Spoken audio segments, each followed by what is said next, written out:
All right, welcome back to another ride with me to the gym. We're heading to the gym on this Saturday for a cardio day. As a personal trainer for both individuals and having a group program that I write for my gym and then also online, periodically I like to test out some of the Metcons that I'm programming for both individuals and groups, and today is a perfect opportunity to do that.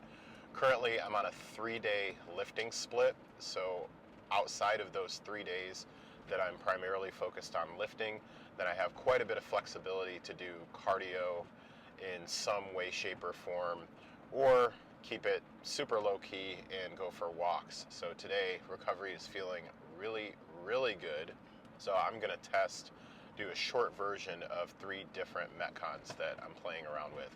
What I want to talk about today is asking better questions of fitness professionals. Here's the context for this. So often, so often, I will see somebody post a transformation where they have lost weight, lost body fat, gained muscle. Just overall, they have had an aesthetic change, and they'll show their before and after. Maybe they'll even show a few other pictures throughout that process.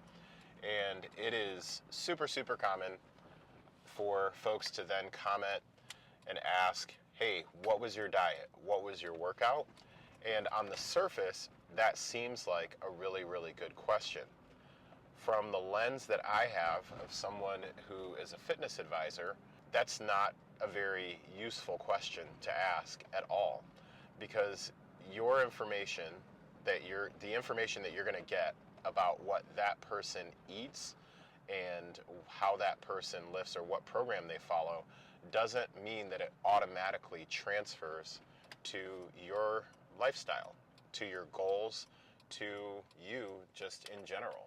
So instead of asking, what's your diet and what do you do for workouts, a better question to ask is, how did you figure out the diet that you followed?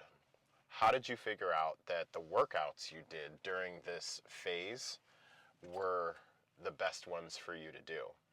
Understanding the how is more important than understanding the what. Let me give you a quick example before I get into the gym and do this lift. If someone, let's say somebody posts a 50-pound transformation, and you ask, what workouts did you follow? What program did you follow? You look great. And the person says, yeah, so what I did is I did 4 full body workouts per week. Took me about 30 to 45 minutes, and that's pretty much what I stuck to. And you go, okay, cool. I'm going to go do 4 full body workouts per week. And I'm actually, let's say I found that person's exact program. I'm going to go implement this, and I'm going to do that. And then week number 1, you get those workouts in on Monday, Wednesday, Thursday, and Saturday. Then the next week, you're feeling a little under recovered. You're just noticing, like, man, that was a lot. I kind of need to make some adjustments. So you get in 3 of those workouts.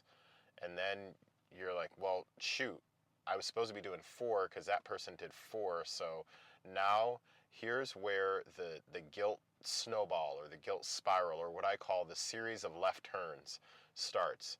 And the series of left turns is a thing where you just start taking a left turn, then a left turn, then a left turn, and another left turn, and you're right back to where you started. Some people call it the hamster wheel. Because what starts to happen is you're like, well, shoot, this person got these results following this plan. I started doing that plan, and I'm not getting the same results, but it's probably my fault because I'm not executing the plan the way that I was supposed to, and that's where this whole thing starts to go. Mind you, you never asked, hey, how did you realize that the 4 full body sessions was what absolutely worked for you? And then what you find out is what their training history had been. They previously were lifting 5 to 6 days a week, and the 4 days was actually a step down in overall frequency for them, but it still kept the same amount of volume. So what they did is they were normally doing 5 to 6 sessions per week. They still did the same number of exercise, but they just packed it all into 4 days. then it starts to make sense for you. We're like, oh, well, shoot. I was thinking that 4 days was like a big uptick, a big move for you, and that's what really spurred the results. I was thinking that those 4 workouts, even though they only took you about 45 minutes to do, I was thinking that that's how many exercises I needed to do and all this stuff. So mind you, the whole time, when we can start with a better question like, hey, with the workouts that you did, how did you figure out that that was the right mix for you? How did you figure out that that was the right structure for you? When we ask a question like that, then we get an understanding of how the person came to that particular decision.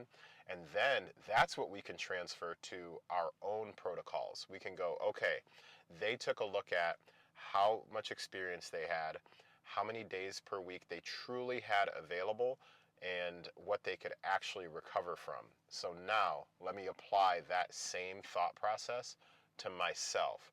So what sort of experience do I have? How many days can I dedicate truly to putting in this work? And then how much time or what sort of systems do I have in place to promote recovery? So that's my thing. Ask the better question. The better question, the what is the surface level question. The how is the actual question that will be useful that you can go put into action. The what is going to make you feel really good, by the way. Like asking like, oh, so what did you do for your nutrition? It's going to make you feel like you're doing something. That's not going to actually do anything. The how, okay, well, how did you figure out that that was the thing for you? That's where you actually are then responsible for putting in the work, because now you have the answer about how to take that information and work yourself through that process. All right, thanks for riding with me. Time to go lift. Talk to you later.